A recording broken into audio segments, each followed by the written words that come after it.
I heard you in the garden and I was afraid because I was naked, so I hid.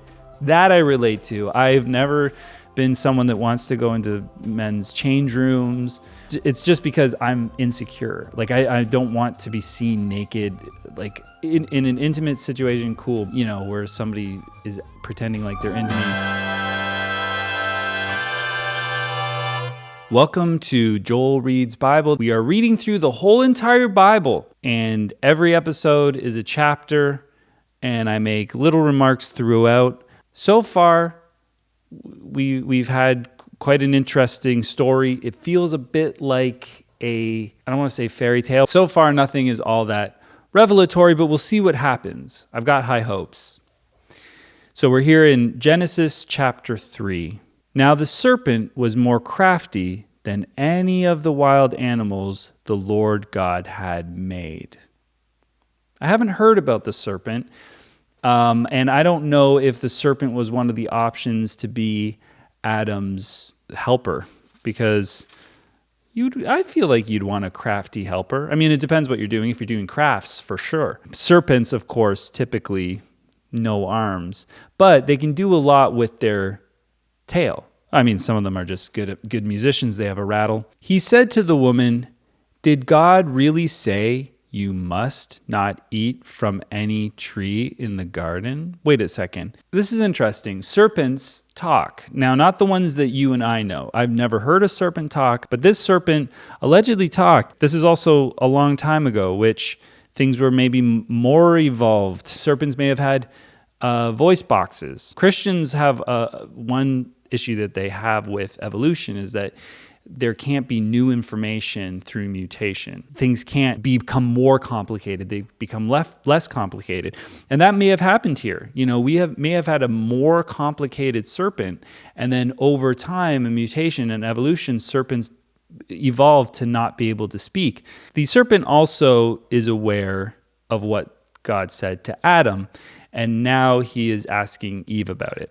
You want to assume that Adam let the woman know, and then the woman probably was just chatting with the serpent. It was like, yeah, we were told we can't eat from this one tree. And he's like, did God really say you weren't allowed to eat from any tree in the garden? And the woman said to the serpent, we may eat fruit from the trees in the garden, but God did say you must not eat fruit from the tree that is in the middle of the garden, and you must not touch it, or you will die. So she, obviously, this is a game of telephone because she didn't get it right. You can touch it. I mean, God never said don't touch it, unless there's like part of the quote that's missing from earlier.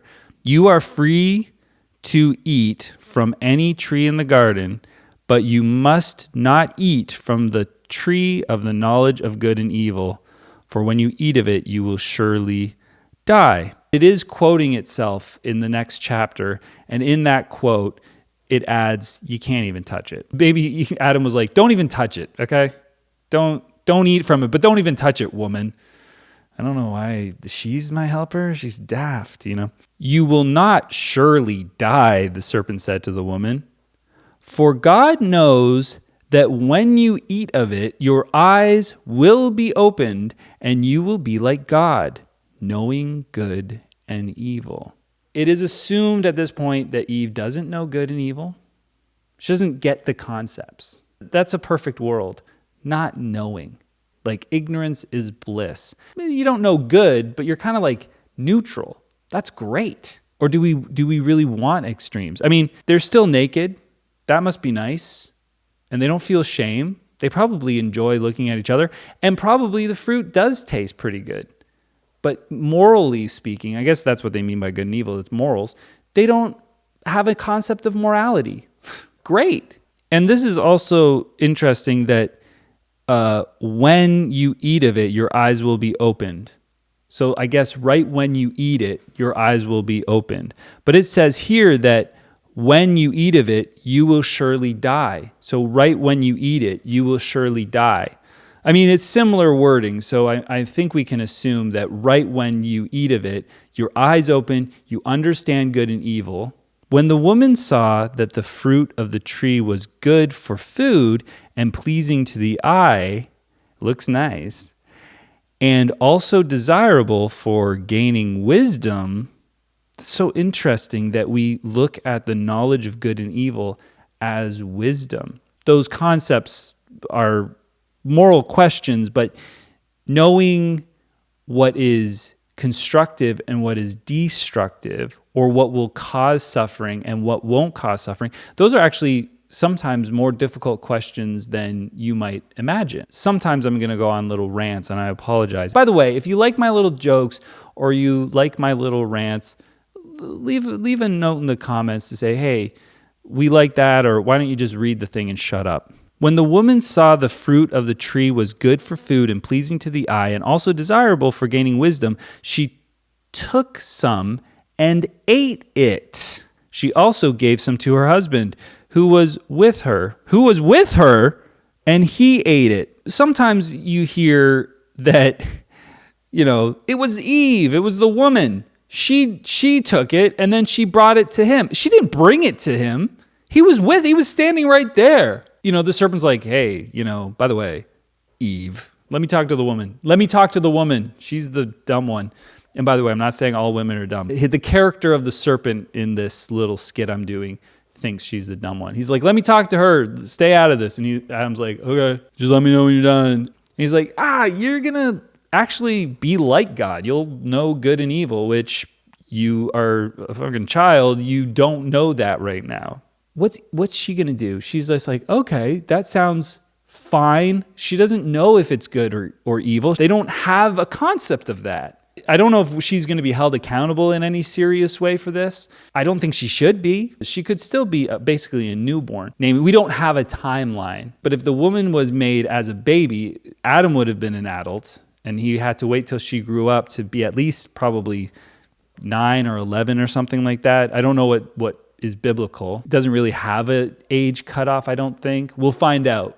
Because one thing that I am looking forward to is reading where the age range is for consensual sex, because that's got to be in there, because I know there's a lot of rules about sex. Eve goes, all right, I guess I'll eat this. Adam's like, huh? Like he's there the whole time, but then he's like, huh? Oh, I just ate some of this. You want some? And he's like, I guess so. Is everything fine with it? Then the eyes of both of them were opened, and they realized they were naked. Nice. So they sewed fig leaves together, and made coverings for themselves. What? They're by themselves. They have privacy, for goodness. I mean, the serpent's there. Then the man and his wife. That's his wife? When did they get married? We're just in chapter. They got married, by the way. At some point, they were wed. They got married and didn't like seeing each other naked. I guess that's what married couples are like. I've never been married. I still enjoy seeing women naked, but maybe when you are married, you're like, cover that up. You know what I mean? Put on a fig leaf. What's going on here? Why did we eat that fruit? Put on a fig leaf. You're disgusting. Then the man and his wife heard the sound of the Lord as he was walking in the garden in the cool of the day. God, back in the day, I guess, went for walks, but didn't like too much heat, because he does experience temperature like a human being, and he does get tired. He's actually walking around. Well, they heard him walking, and they hid from the Lord God among the trees of the garden. But the Lord God called the man, "Where are you?" He answered, "I heard you in the garden, and I was afraid because I was naked, so I hid." That I relate to. I've never been someone that wants to go into men's change rooms. It's just because I'm insecure. Like I don't want to be seen naked, like in an intimate situation, cool. But like, where somebody is pretending like they're into me, like in a room of dudes or something like that. And we're all like showering. Like I would feel very uncomfortable with that. So yeah, I would hide. And he said, "Who told you that you were naked? Hey, have you eaten from the tree that I commanded you not to eat from?" So this is a leading question, probably, unless God doesn't know. It's like, who told you were naked? What are my options? The woman? Does God know about the serpent? Are there other talking things that could have told Adam that he was naked? What is that question there for? God is just like so mad. You know how like you get effervescent with rage and you go, what are you talking about? You don't really want them to answer, what are you talking about? It's sort of like a placeholder for when you want to ask the real question. It's like a rhetorical. You're naked. Who told you were naked? Wait, have you eaten from the tree that I commanded you not to eat from? The man said, the woman you put here with me, she gave me some fruit from the tree and I ate it. You were standing right there. You saw the interaction with the serpent and you let it happen, essentially. Then the Lord said to the woman, what is this you have done? The woman said, the serpent deceived me and I ate it.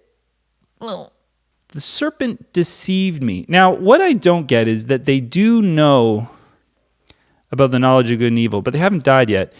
Even though when you eat it, you will surely die. So I don't know if that part is coming true or if that when they say when you eat it, you will have the knowledge of good and evil, but when you eat it, you will surely die. Maybe isn't like right when you eat it. Maybe they should have said right when you eat it, you'll have the knowledge of good and evil, but when you eat it, eventually you might die, or eventually you will physically die. So the Lord said to the serpent, because you have done this, he's mad at the serpent. I would hate to be the serpent right now. Cursed are you above all the livestock and all the wild animals. You will crawl on your belly and you will eat dust all the days of your life. I'm going to assume serpents had legs back in the day, which would have helped them be more crafty. They probably did origami or whatever. Now God cut off their legs. And I wonder if it'll say this. And of course, remove their vocal cords. And I will put enmity between you and the woman, and between your offspring and hers. He will crush your head, and you will strike his heel. I know that gotta have significance. I'm sure that's going to come back at some point. Remember that. Someone remember that for me. To the woman, he said, I will greatly increase your pains in childbearing. So I don't know if she had a child at that point. With pain, you will give birth to children. He's increasing the pain. So there was pain already going on, but he's increasing it. Your desire will be for your husband, and he will rule over you. Oh, man, they probably were equals. But because she screwed up so badly in listening to the serpent who told her something, and she had no idea what was good or evil, so she couldn't really make a rational decision because she didn't have the frame of reference, because she wasn't made that way by the sounds of it. You are going to be ruled by your husband. A man is your boss. There's nowhere yet that we've read that the Bible is claiming to be an objective moral standard or infallible. So this might just be a fun, interesting story that we don't need to take seriously. To Adam, he said, because you listened to your wife. Big mistake, man. Also, because you listened to your wife and you were standing right beside her, and you didn't stop her, and you heard the serpent, and you heard what I said, and you heard her misquote me. But just because you listened to her, big mistake, and ate from the tree from which I commanded you, you must not eat of it. Through painful toil, you will eat of it all the days of your life. So now gardening's hard because Adam was way too aloof when he was standing beside Eve in the middle of the garden. It will produce thorns and thistles for you, and you will eat the plants of the field. This is the whole deal. Like, men have to go to work. Women stay home and they're in pain bearing the child. They're in pain giving birth. The man is the worker to bring home the bacon. You know, it's setting us up for traditional family values. By the sweat of your brow, you will eat your food until you return to the ground, since from it you were taken. For dust you are, and dust you shall return. He wasn't going to return to dust, but because he did that, now he's cursed. I'm going to assume that that's what that is. When is that going to happen? It's not that clear. Adam named his wife Eve. Now we get her name. Because she would become the mother of all the living. That makes sense. There's just the two of them. Just the two of them. If they could bear to be naked together, she will be the mother of all. If they can just, that's going to be a lot of work for her. The mother of all the living, and it's going to be painful. Oh, Eve, why did you eat the pomegranate? The Lord God made garments of skin for Adam and his wife and clothed them. It sounds like that guy from Silence of the Lambs. I'm going to assume it means like leather from animals. And the Lord God said, the man has now become like one of us. Us. Now, I know that there's a concept of a Trinity. So I don't know if this is a hint towards that or if God is talking about angels, but the man has now become like one of us.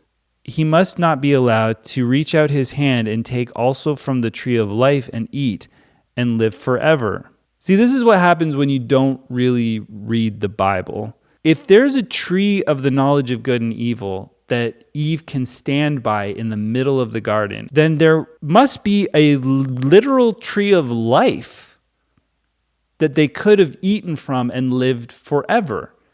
And maybe that tree of life was like they had access to that and they would have lived forever. Maybe that's why they maybe were immortal. I don't know. I'm just like anyone else. I'm making it up as I go along. But then God said, no, they can't have it. Because they're like us. God is powerful. He does get tired. He does not like too much heat, so he likes to walk in the cool of the evening. And he knows about good and evil. He also is pretty powerful because he can create the heavens and the earth, and he can make people. And he also is a seamstress, because I shouldn't say seamstress, a seamster. He's a leather head. He's a bit of a fashion designer. This is as much as we know about God at this point. So the Lord God banished him from the Garden of Eden to work the ground from which he had been taken. After he drove the man out, he placed on the east side of the Garden of Eden cherubim and a flaming sword flashing back and forth to guard the way to the tree of life. Why don't they just go to the west side? Get in the garden there. Like, is there more than one entrance? Can he climb up a wall? That's chapter 3. That's pretty wild. It does seem a lot like a fairy tale. It doesn't seem like it could possibly be true, but it does reflect what we know to be true. We know that serpents do crawl on their belly. So that does ring true. And we know that women do have pain in childbirth. And we know that we do have to work the soil. We have to work hard to get food. And we also know that we will die and we will become dust. These are taking into account truths about our existence and interjecting them into a story, kind of like a child's story, very, very silly and talking serpent. I don't know if that serpent is going to be defined more in the future. At this point, I am seeing it literally as a serpent that had legs at a time and did talk, and for no apparent reason deceived the woman. We may learn why, and these are good questions to have in the back of our heads. I think I know why, because I've been told why, but where is it? So I'm looking forward to learning why, but we're going to have to see what happens in chapter 4. I'm having fun reading these. Please subscribe, like the video, ring the bell, all this stuff that people say at the end of these videos. And we'll see you in the next one.